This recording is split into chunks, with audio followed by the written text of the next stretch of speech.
Irmãos e irmãs, estamos no 29º domingo do tempo comum do ano B e o Evangelho neste fim de semana em que celebramos o Dia Mundial das Missões é de Marcos 10, 35 a 45. Esse Evangelho se localiza exatamente depois do terceiro anúncio da paixão. E 3 não é uma questão quantitativa no Evangelho de Marcos, mas para dizer depois de todas, depois de estar completo o número de anúncios, temos o episódio de hoje. E é claro, estamos no caminho para Jerusalém, e nesse caminho é um tempo não de fazer tantos sinais, milagres, que abundaram muito mais no Evangelho de Marcos no período da Galileia, agora, e até, conforme Lucas vai até Jerusalém, não são muitos os milagres, é um tempo do ensinamento. Jesus está ensinando os apóstolos que têm uma dificuldade muito grande em compreender a mensagem do reino de Deus.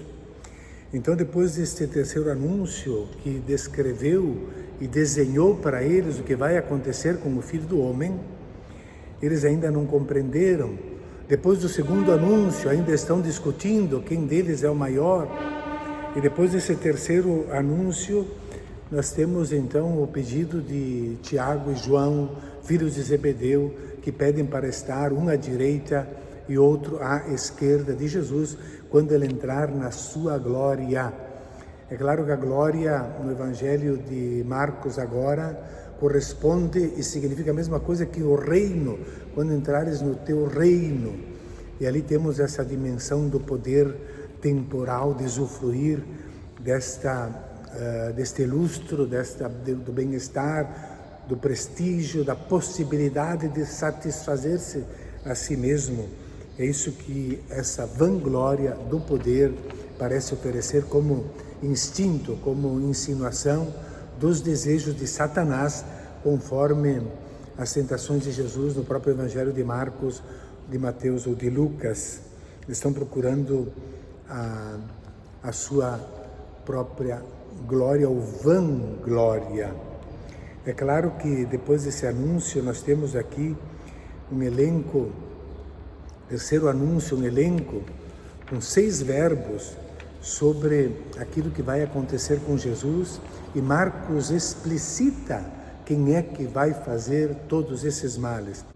E Marcos explicita quais são as autoridades que vão fazer todo esse mal a Jesus. São os sumos sacerdotes e os escribas. E esse número 6 verbos que ele usa, revela a completa limitação das ações e da vanglória humana. E eles vão então fazer essas coisas negativas. É o fermento do mal que alimenta sonhos ilusórios de poder, de riqueza, de dominação, de exploração, de morte.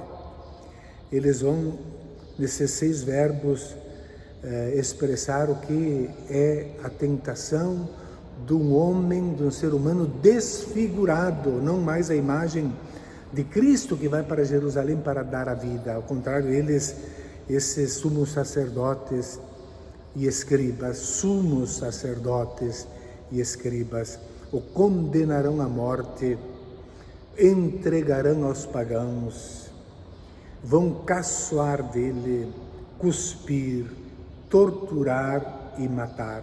6 verbos. Mas a plenitude da vida vem com o verbo que é aquele que traduz uma ação de Deus, mas ele ressuscitará.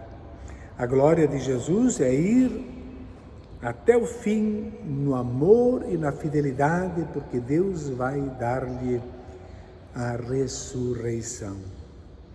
Tiago e João, aqui são 2, não se sabe bem por que razão eles pretendiam isso, se por serem considerados parentes do Senhor, ou se por serem mais íntimos de Jesus, eles fazem parte daquele círculo mais restrito, ou se porque estão desde o princípio acompanhando Jesus. O fato é que eles vêm e fazem esse pedido a Jesus, revelando então cruamente ambições humanas Isso que Mateus vai transformar e colocar esse pedido na boca das mães desses dois filhos de Zebedeu.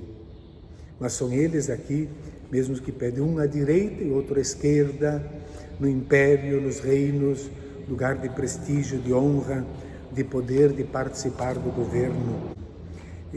O amor, na verdade, se põe ao serviço dos outros. O amor não se põe para dominar os outros. Então, o inimigo de Deus, portanto, parece nesse evangelho, não é tanto o pecado que pode ser eliminado, mas o poder que fascina, que arrasta, que corrói, que destrói o ser humano. O poder usa todos os meios para subjugar e dominar, o amor para libertar e servir. São dois modelos que os discípulos têm dificuldades de optar por aquele de Jesus, preferem seguir o outro. Eles o chamam mestre, queremos que nos faça aquilo que te pedimos, mestre, mas eles não estão seguindo, não estão compreendendo, não estão pondo em prática o ensinamento de Jesus, não o escutam. É como se tivessem ouvidos, mas não ouvem. E então, nesta vez, Jesus vai pedir para eles claramente, vai dizer para eles claramente: se alguém quer ser o primeiro, seja o último e aquele que serve a todos. Pedem a glória, querem lugares importantes para governar. E Jesus então diz claramente: vós não sabeis o que pedis. Por acaso podeis beber o cálice que eu vou beber? Podeis ser batizados com o batismo com que eu vou ser batizado? Eles pretensiosamente respondem: podemos.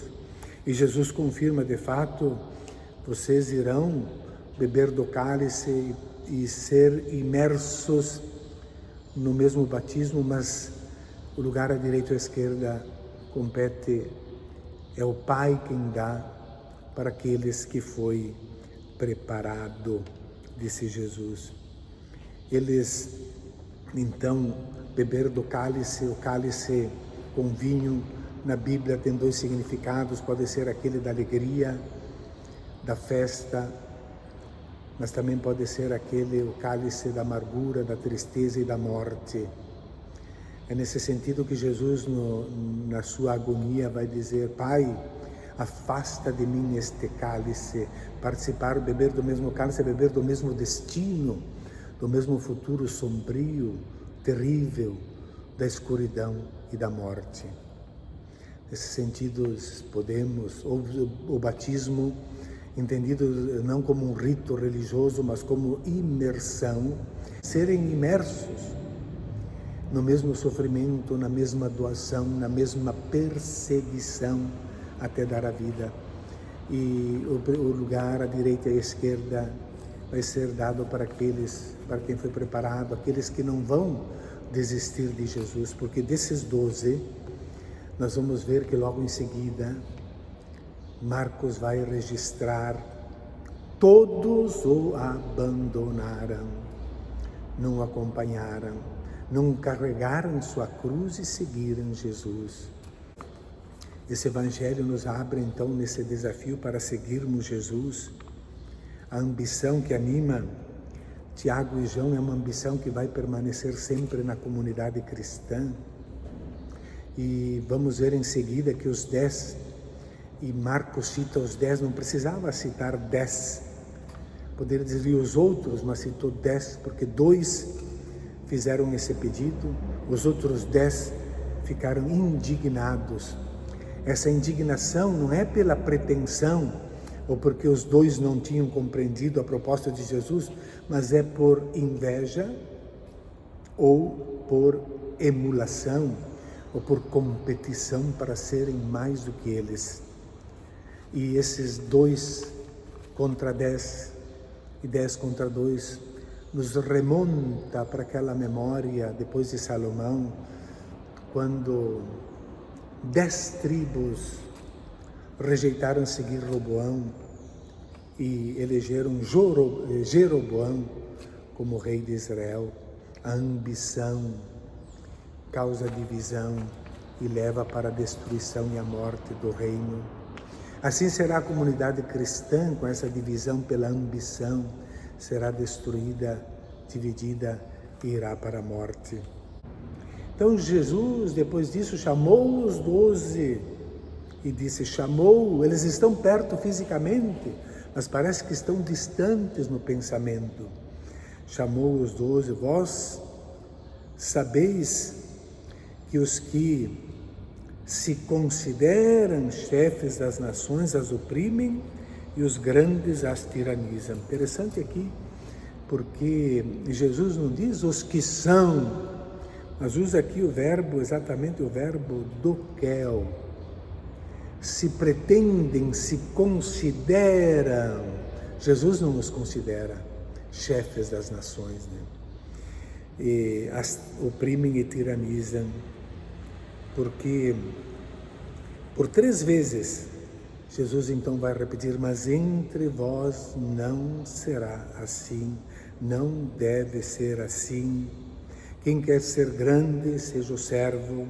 Quem quer ser o primeiro, seja escravo. Servo, aqui é diáconos, que dá a dimensão do serviço voluntariamente assumido. Já escravo é um serviço prestado sem a decisão livre de quem presta esse serviço. É o escravo. E, portanto, não pode haver nenhuma imitação com os poderes do mundo na Igreja de Cristo. E servos de todos, servo de todos, porque o servo está a serviço do seu patrão, ele não tem escolha. Então, se alguém está na necessidade, eu não tenho escolha, sou escravo, necessariamente, automaticamente devo estar lá para servir. Escravo de quem? De todos, disse Jesus. É a dinâmica do amor, é a dinâmica da família que socorre quem está na necessidade. O escravo, o termo é doulos, escravo sem liberdade de escolha, é um serviço involuntário. E esse escravo, também lembrando esse termo doulos, nos coloca na escala mais ínfima, mais baixa da sociedade humana. Ali deve estar o discípulo de Cristo.